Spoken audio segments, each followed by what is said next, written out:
Bienvenue à Niagara-on-the-Lake, une magnifique petite ville du sud de l'Ontario qui est reconnue pour ses vignobles et ses bons petits restaurants.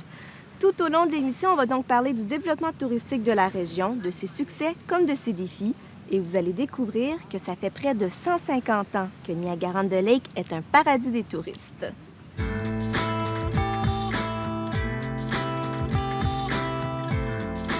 La charmante ville de Niagara-on-the-Lake est située à l'embouchure de la rivière Niagara sur le lac Ontario. Près de 15 000 personnes y habitent et environ 2 % de la population est francophone.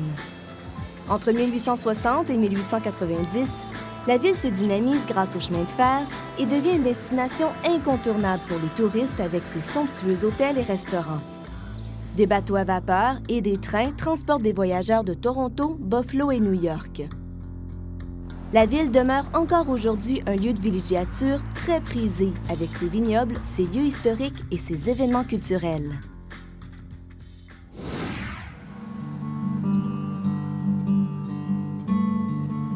On se trouve devant un magnifique château. On va aller rencontrer Paul-André qui va nous faire une visite exclusive du Château des Charmes, un des plus anciens vignobles de la région du Niagara. Venez avec moi. Château des Charmes, c'est une affaire familiale qui était fondée en 1978 par mon père, Paul-Michel Bosque. Et alors cette année, on a 33 ans. On a commencé cette affaire, mon mari et moi, en 1978. Et le château a été bâti en 1995. On a bâti le château pour avoir des visiteurs et des touristes d'un peu partout. On reçoit à peu près 150 000 visiteurs par an. Et ces visiteurs, ils viennent littéralement dans tout le monde. On reçoit entre 10 et 15 000 Japonais par an. On reçoit 4 ou 5 000 Chinois, beaucoup d'Européens, beaucoup d'Américains. Tous les territoires et provinces du Canada, ils nous visitent. Le plus gros défi pour nous, ça a été l'anglais, apprendre l'anglais. Parce que quand on est arrivé, on ne connaissait absolument rien de la langue.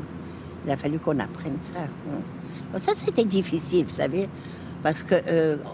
on sortait, on voulait apprendre l'anglais. Alors les gens, tout le temps, dès que j'ouvrais ma bouche, et ils voyaient l'accent français, ils disaient tout le temps l'amour, toujours l'amour. Et ça me tapait sur le nerf, c'est moi qui vous le dis. Mais ça, c'était un gros défi. Après, quand on a voulu commencer, pour vendre le produit, vous voyez, bien souvent, les gens disaient, au Canada, on n'est pas capable de faire des vins. Il fait trop froid pour faire des vins. Et ils se sont bien trompés, puisque regardez ce qu'on est capable de faire maintenant. Les vins de Château des Charmes, ça a pris beaucoup de travail à les produire. La saison agriculture, c'est une longue saison. Et on travaille très, très fort, on travaille avec beaucoup de passion. Les enfants, ils avaient 10 ans et 11 ans. Ils passaient leurs vacances et leur week-end à travailler. Et c'est comme ça que le premier vignoble qu'on a acheté, il a été planté par mes 2 garçons, vous voyez. Ils sont passés par tous les systèmes de choses qu'il y a dans le vignoble, quoi. On produit le vin, et le vin, c'est un produit agricole. Et travailler avec la terre, travailler avec le soleil, la pluie, de temps en temps un peu trop de pluie, de temps en temps pas assez de soleil. Mais c'est des jours comme aujourd'hui que ça me rappelle que ça, c'est vraiment un métier noble et qui, nous, on est les gardiens d'une tradition qui date depuis longtemps. Le potentiel pour le vin dans l'Amérique du Nord et spécialement au Canada, c'est énorme et j'espère que je vais vivre assez longtemps pour voir ce développement. Je suis très excité de l'avenir. On a beaucoup travaillé pour nos garçons. Et alors, on est très heureux de voir qu'ils vont continuer notre business, quoi. Comme je vous dis, on espère que le petit aussi va continuer. Que le nom Château des Charmes sera pendant plusieurs générations.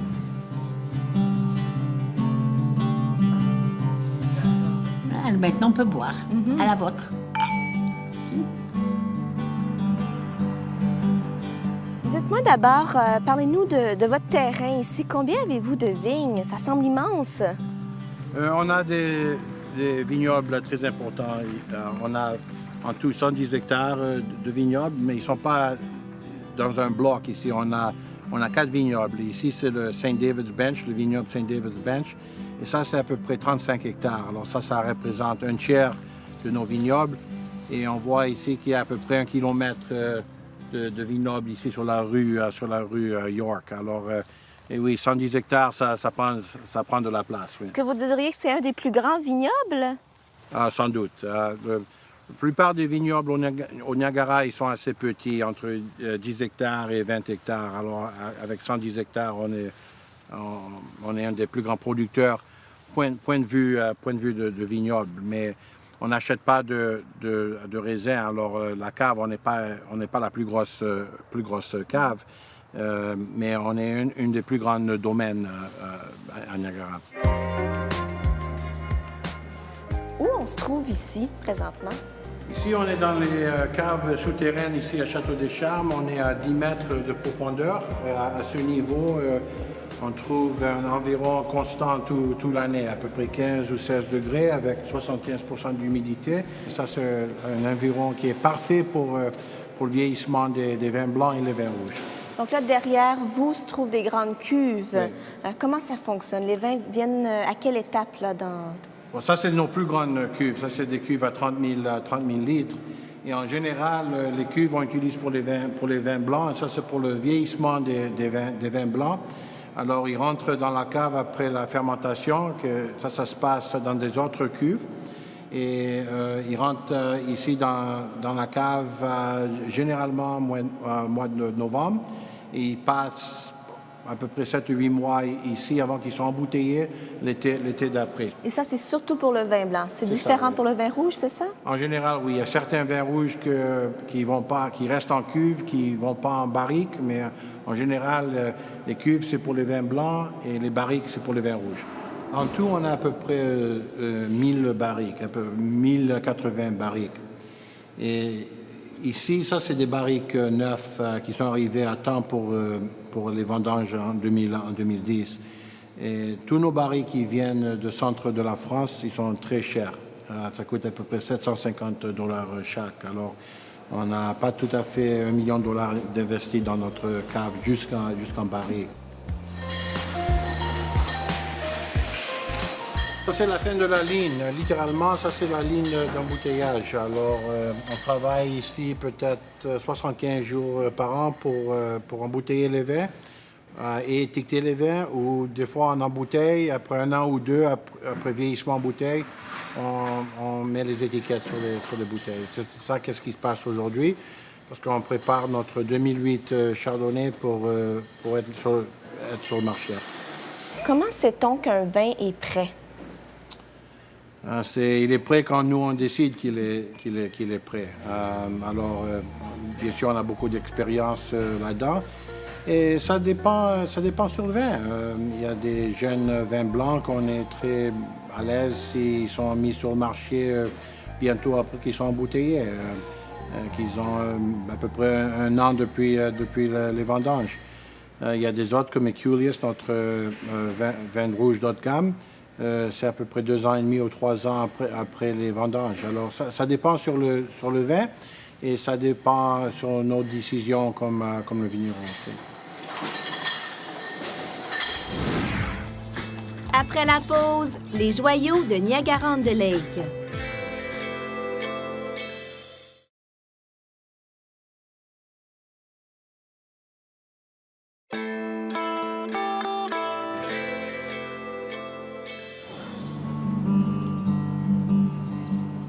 Petit café, restaurant, boutique, il y en a vraiment pour tous les goûts ici sur la rue principale à Niagara-on-the-Lake. On est chanceux à Relief, on a notre guide Suzanne Morin qui va nous faire découvrir la ville et en plus, on va faire ça en calèche. Tenez-vous-en. Plus facile. Qu'est-ce que vous suggérez aux touristes comme visite là, quand ils viennent ici à Niagara-on-the-Lake? Bien, il y a des pièces de théâtre et là, je voulais vous montrer l'autre théâtre du oui. Chat Festival qu'on passe devant. Il y a des pièces de théâtre du Festival Chat Ça, c'est pas mal. C'est une soirée complète. Il y a tellement de bons restaurants ici. Il y a comme des brasseries anglaises. Il y a le Angel Inn qui est hanté avec des fantômes et tout ça. Ce qui paraît, c'est vrai. J'y vais à plusieurs reprises durant l'année juste pour voir si j'en trouve un. Est-ce que des fois, vous avez un petit peu peur ou... Non, pas à date. À date, ça va bien. Non. Vous n'avez pas rencontré de fantômes ou rien Non, encore? pas à date. Donc, qu'est-ce que c'est l'atelier de l'apothicaire? Bien, finalement, ça a une collection, la plus grande collection de médicaments dans l'Amérique du Nord, ici à Niagara-on-the-Lake. Wow! Donc, les gens peuvent venir visiter ça. Oui, je suis allée dedans. Il y a des médicaments, des gens autochtones, des plants, des herbes et tout ça, et des pilules, etc. Donc, ça démontre bien, j'imagine, qu'il y a toute une histoire ici à Niagara-on-the-Lake, n'est-ce pas? Bien, et oui, évidemment, avec l'histoire de la guerre de 1812. Et puis, ici, devant nous, on a le Parlement, le premier Parlement du Haut-Canada. Parce que le Haut-Canada, c'est ce qu'on appelle l'Ontario, dans le fond. Oui, exactement. Mais ça a commencé d'ici. Le Haut-Canada, c'était le premier Parlement qu'on avait ici, en Ontario. Quelles sont les périodes les plus fortes au niveau du tourisme ici? Bien, évidemment, c'est très occupé au mois de juillet et août. Mais il faut vraiment visiter au mois de mai. Vous venez de manquer les arbres en fleurs, c'est vraiment incroyable parce qu'il y a une quantité épouvantable, incroyable dans la région. Mais le mois de septembre, les vendanges de raisins. Les francophones aiment bien ça. Moi, j'aime bien aussi avec le vin.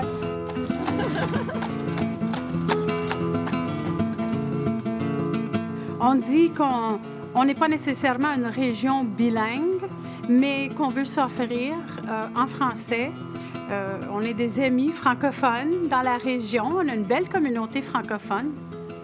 Et il y a des attraits touristiques qui ont, oui, leur site Internet, que ce soit le Fort Georges, Parc Canada, et aussi le Niagara Parks Commission.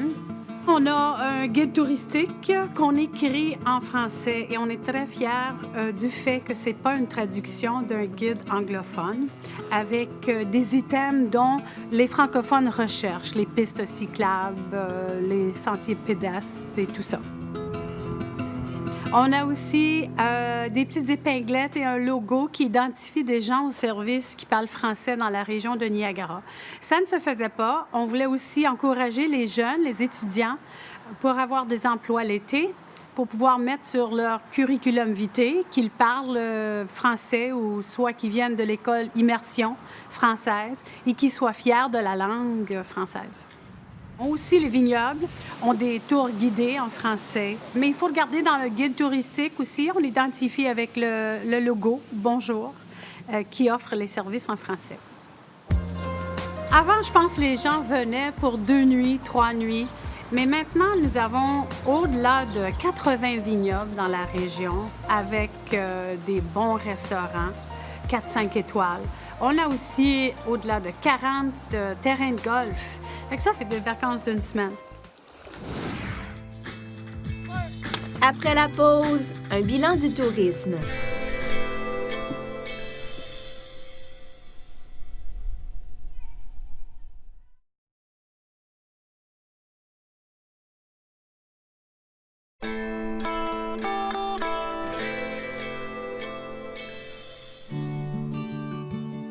Donc, c'est ici, dans cette salle de dégustation de vin, qu'on va lancer notre discussion avec Suzanne Morin, de Tourisme Franco-Niagara, et Paul-André Bosque, du Château des Charmes. On va discuter des succès, des défis en matière de développement touristique dans la région. Pour vous, Paul-André, ça fait plusieurs années que vous êtes établi ici. Comment ça va, le tourisme, en ce moment? La plupart du tourisme, c'est les gens qui mettent la tête devant la porte ou la fenêtre le matin s'ils voient que ça va être une belle journée. De Toronto, ils décident de passer la journée ici à Niagara. Alors avec le beau temps, on voit plus de visiteurs. Si c'est mauvais temps, on voit moins de visiteurs. Comment ça se passe justement le tourisme avec du côté des États-Unis, Suzanne? Est-ce que c'est en déclin un tout petit peu? Bien, ça a été en déclin depuis quelques années. Il y a eu différents items qui sont venus faire un facteur dans ça. Le passeport, le besoin d'un passeport pour la famille au complet. Fait que si c'est une famille de 4, ça coûte très cher, des fois, de se faire un passeport pour pouvoir venir au Canada. Mais aussi, à cause du déclin qu'on a eu, puis ça a commencé, je pense, même en 2001, septembre le 11, mais on a arrêté aussi de faire du marketing et la promotion aux États-Unis. Pourquoi? C'est un gros marché encore. Il y avait moins de focus sur ce marché-là et c'est évident que ici, 80 de notre touristes vient de la province et du pays, du Canada. Fait que si on est pour investir dans un marché, ce serait bien au Canada au moins et ça coûte moins cher. Est-ce que vous avez senti un déclin au niveau des tourismes américains, Paul-André? Certainement, depuis 9-11 2001, oui, je crois que pour la région, pour l'Ontario, il y a à peu près 50 moins d'Américains aujourd'hui qu'il y avait il y a 10 ans. Alors, ça, c'est le cas, oui. Moins d'Américains, mais est-ce qu'il y a plus de Québécois, Suzanne? Et évidemment, on fait beaucoup plus de promotion au Québec. Les Québécois aiment se déplacer et aussi les Franco-Ontariens aiment se déplacer à quelques reprises durant l'année. C'est pas juste les 2 semaines de juillet, les 2 dernières semaines de juillet en construction. On a commencé à s'apercevoir il y a à peu près 4 ou 5 ans que le niveau de visiteurs québécois augmentait tous les années. Et on a rajouté un tour en français tous les jours. Alors, on fait 2 tours par jour en anglais. On a rajouté un tour en français. Et tous les jours, ce tour, il y a des gens sur le tour. Il y a toutes sortes d'activités à faire ici à Niagara-on-the-Lake. Et comme vous dites, c'est important de fidéliser la clientèle. On va s'arrêter quelques instants. On va aller rencontrer Christian Martineau, qui est propriétaire d'un gîte, le Cecil House, qui lui aussi a réussi à fidéliser sa clientèle.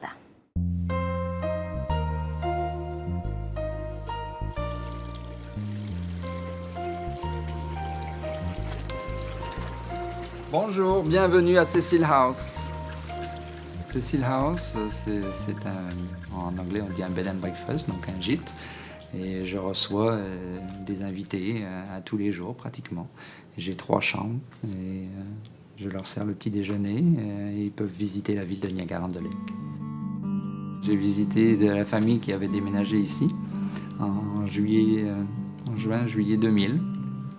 Et puis je suis tombé en amour on est tombé en amour avec ce petit village ou cette petite ville, comme on pourrait dire.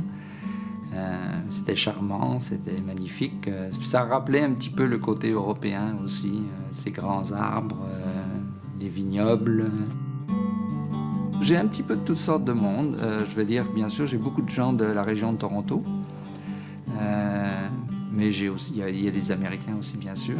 Ils se trouvent être juste de l'autre côté de la rivière, donc ils sont proches. Puis il y a aussi des Européens, puis des gens qui sont de passage, comme ça.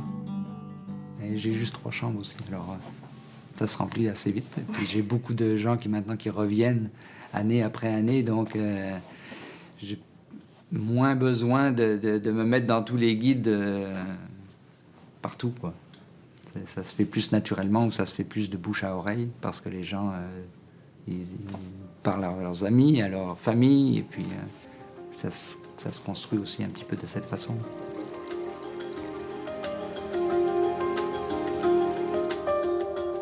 Quelle est l'importance des lieux historiques qu'on retrouve ici dans la région pour le développement touristique? C'est pas mal populaire. On a déjà des courriels, des gens qui nous appellent, qu'est-ce qui se passe, qu'est-ce qu'on peut faire et qu'est-ce qu'on peut voir. Et on a gardé beaucoup. Je veux dire, le Niagara Parks Commission ont beaucoup de produits comme la maison Laura Sécard. Ils viennent d'investir, je pense, avec des fonds fédéraux, je crois. Dans la maison, ils l'ont déplacé ou arrangé. Et puis, oui, c'est pas mal excitant pour la région. Tout le long de la journée, il y a des gens qui demandent des renseignements ou pour des bons restaurants ou passer la nuit ou quoi d'autre il y a à faire à Niagara en dehors des... Il y a énormément d'intérêt dans les musées, des attractions historiques. on répond à ces questions et on fait des recommandations tout le long de la journée. Donc, il y a toute une histoire ici à découvrir à Niagara-on-the-Lake. On va justement aller visiter un lieu historique très populaire, le Fort Georges, avec Jared Piché de Parc Canada. Présentement, on est à Fort Georges. C'est l'un des lieux historiques nationaux qui a vu de l'action durant la guerre de 1812. C'est un lieu historique national géré par Parc Canada et c'est un de nos trésors nationaux. Fort Georges était vraiment construit pour protéger Navy Hall sur le bord du rivière du Niagara. Puis en signant le traité de Jay, les Britanniques ont donné le fort Niagara sur l'autre bord du rivière aux États-Unis. Donc, ce fort est vraiment important parce que ça a protégé le rivière Niagara, puis ça a donné une fort pour les Britanniques pour défendre la région de Niagara. Vraiment, notre but ici, à Parc Canada, c'est de mettre en place des expériences où que les Canadiens peuvent apprendre et aussi connecter à les trésors nationaux. Comme Parc Canada est une agence de la gouvernement du Canada, on est très fiers de notre offre de services bilingues. On a toujours beaucoup de visitations francophones ici au fort. Puis vraiment, ça va être une opportunité pour que tous les Canadiens, soit ici en Ontario, à Québec, dans les provinces atlantiques, peuvent vraiment apprendre l'histoire de 1812. Environ 70 000 visiteurs chaque année. Ici à Niagara-sur-le-Lac, on a 2,2 millions de visiteurs qui viennent aux régions et pour nous, 70 000, c'est bien, mais je pense qu'on peut faire mieux. Fire!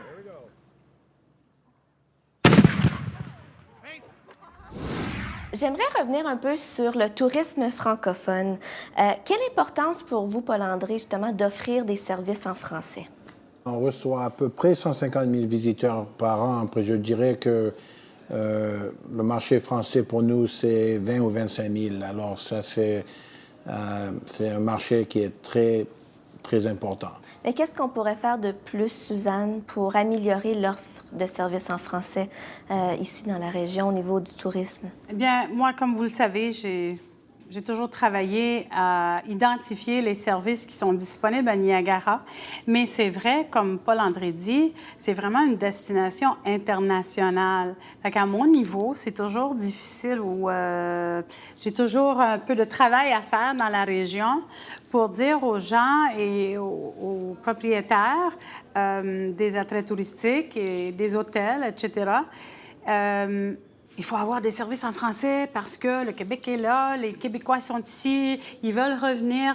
Mais oui, mais les États-Unis, ils sont là, à 5 km. Fait qu'au début, dans mon trajet ici, j'ai eu pas mal de résistance parce qu'il y avait tellement un gros marché américain. Et je leur disais, quel service offrez-vous en français? Et puis, finalement, c'était la communauté francophone de la région de Niagara qui m'ont contacté puis ont dit, on est pas mal fiers que tu sois là à être champion ou championne pour la communauté francophone. Et ils ont voulu voir une petite étiquette ou une épinglette, notre épinglette Bonjour, qui identifie des gens au service. Et puis, finalement, les hôtels, les vignobles, etc., ils ont vu l'importance du marché. Et la communauté francophone aussi a été pas mal excitée parce qu'on était maintenant plus en évidence. Un dernier mot en terminant. Qu'est-ce que vous souhaitez, Paul-André, pour votre entreprise pour les prochaines années? J'ai un fils qui est très jeune, il a juste 4 ans, alors ça va être longtemps avant qu'il est prêt à prendre sa place. Et ça va être sa décision. Alors, j'espère qu'en à peu près 20 ans ou 25 ans, que je serai encore ici pour lui préparer et pour lui offrir l'opportunité, s'il veut l'opportunité. Et Suzanne, dans 5 ans, qu'est-ce que vous souhaitez pour le développement touristique de Niagara-on-the-Lake? Pour Niagara-on-the-Lake et pour la région du Niagara, je souhaite qu'on travaille de très près ensemble et qu'on développe une stratégie dont tout le monde participe et tout le monde écoute. Il y a tellement des beaux messages dans le développement du tourisme ici. que je rêve d'un jour que tout le monde y participe. Et je rêve un jour que notre client potentiel comprenne ce qu'on a, juste dans une image ou dans un petit mot, ce que la région offre. C'est très difficile. Le marketing n'est pas aussi simple qu'on le pense. Hein? Je vous remercie beaucoup pour cette très belle discussion. Merci. Merci.